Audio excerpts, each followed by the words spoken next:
ছোটবেলায় এই ফল নিয়ে কত খেলেছি। এসেই বিখ্যাত লাটিম গোটা ফল। কেউ এটাকে ভেটুল ফল বলে থাকে, কেউ বা বলে পিটলি। মনে পড়ছে শরৎচন্দ্র চট্টোপাধ্যায়ের লেখা সেই বিখ্যাত গল্পের কিছু অংশের কথা। তাহারই সীমানায় পথের ধারে গফুর জোলার বাড়ি।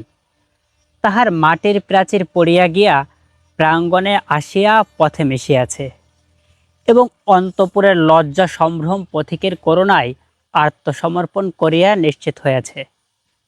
পথের ধারে একটা পিটালি গাছের ছায়ায় দাঁড়াইয়া তর্করত্ন উচ্চ কণ্ঠে ডাক দিলেন, ওরে ও গফরা, বলি ঘরে কি আছিস?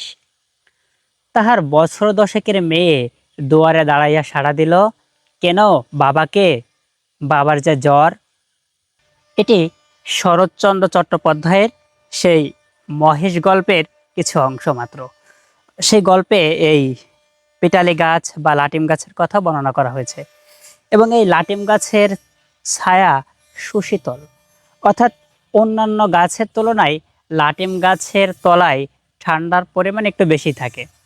এই লাটিম গাছের ফল এবং গাছ, কাণ্ড, পাতা সবই ঔষধি গুণ সম্পন্ন।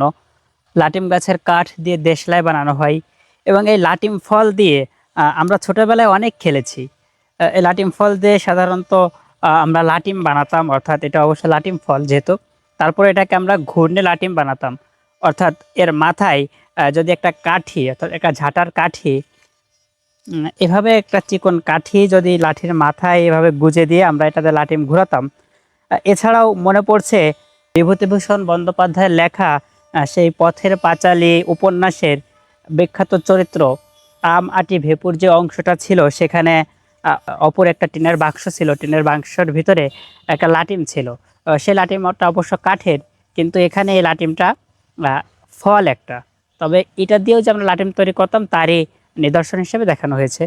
তো শুধুমাত্র যে মহেশ গল্পে এখানে পিটল গাছের ছায়ায় দাঁড়ানোর কথাই বলা হয়েছিল তা নয়, যে মহেশ ছিল, সেই মহেশকে যখন গাছের পাশে বেঁধে রাখা হতো, বা তখনকার সময়ে তপ্ত রোদ্দুর এবং খড়ের খুব আকাল ছিল, তখন মহেশ চেষ্টা করত লাটিম গাছের পাতা এবং ফল খাওয়ার জন্য।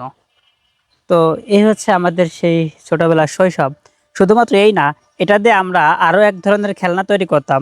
সেটা হচ্ছে এইভাবে দুইটা লাটিম ফল নিয়ে আমরা এর দুই মাথা এরকম ছিদ্র করে এই পাশে একটা এবং এই পাশে কাঠির আর এক মাথা দিতাম। তো দেওয়ার পরে এটা অনেকটা গাড়ির চাকার মতো, এবং এখানে পাঠায় একটা লম্বা পাটকাঠি দিয়ে এরকমভাবে গাড়ি চালাতাম। তো ছোটবেলায় আসলে এগুলো ছিল আমাদের খেলার সাথে। এখন বড় হচ্ছি, সেই শৈশবগুলো হারিয়ে যাচ্ছে। আহারে শৈশব, শৈশব তো আর ফিরে পাওয়া যায় না, কিন্তু সেই শৈশবের যে স্মৃতিগুলো, সেই স্মৃতিগুলো তো কখনো ভুলে যাওয়া যায় না, মুছেও ফেলা যায় না। এই সেই লাটিম গাছ আর এই বিখ্যাত লাটিম ফল বা পিটল ফল।